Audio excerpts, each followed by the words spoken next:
Hi! Good morning. This is the day 5 routine of my simple life. Morning లేవగానే hair comb చేసుకొని, టై చేసుకుంటాను. ఆ తర్వాత బెడ్ క్లీన్ చేసుకొని, రూమ్స్ అన్నీ క్లీన్ చేసుకొని వచ్చేసిన తర్వాత హాట్ వాటర్ ప్రిపేర్ చేసుకుంటాను. ఇది చాలా హెల్త్ బెనిఫిట్స్ ఉంటదండి. ఇది మనం యూజ్ చేస్తే డైలీ లైఫ్‌లో. లావు తగ్గాలి అనుకున్న వాళ్ళు, స్లిమ్ అవ్వాలి అనుకున్న వాళ్ళకి బాగా బాగా యూజ్ అవుతుంది. I'm sure. ఇది మా ఫ్యామిలీ యూజ్ చేసాం కాబట్టి మేము చెప్తున్నాము. స్టిల్ ఇప్పటికి మేము డ్రింక్ ఎర్లీ మార్నింగ్ తాగుతాము. ఎంప్టీ స్టమక్‌తో తీసుకోవాలి.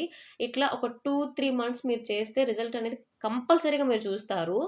అండ్ డైట్ కూడా మీరు తగ్గించుకొని, ఫుడ్ తగ్గించుకొని, ఈ వాటర్ అనేవి డైలీ మీరు తీసుకుంటే కంపల్సరీగా మీరు తగ్గుతారు. అండ్ ఇంకా స్పీడ్‌గా తగ్గాలి అనుకున్న వాళ్ళు మార్నింగ్ అండ్ నైట్ కూడా తీసుకోవచ్చు. అది మీ చాయిస్. మేమైతే ఓన్లీ మార్నింగ్ తీసుకుంటాం. 1 లీటర్ వాటర్ తీసుకొని అందులో కొంచెం లెమన్, జీలకర్ర, ధనియాలు, మెంతులు, వాము అండ్ బిర్యానీ ఫ్లవరు, బిర్యానీ ఆకులు, జాపత్రి, చెక్క వేసుకొని మనము హాట్ వాటర్ ప్రిపేర్ చేసుకొని ఎంప్టీ స్టమక్‌తో తాగాలి. ఇలా 3 మంత్స్, 6 మంత్స్ మీరు చేస్తే కంపల్సరీ తగ్గుతారండి. బయట చెప్పే ప్రొడక్ట్స్ అంటే ఇది బెస్ట్ అని చెప్పొచ్చు.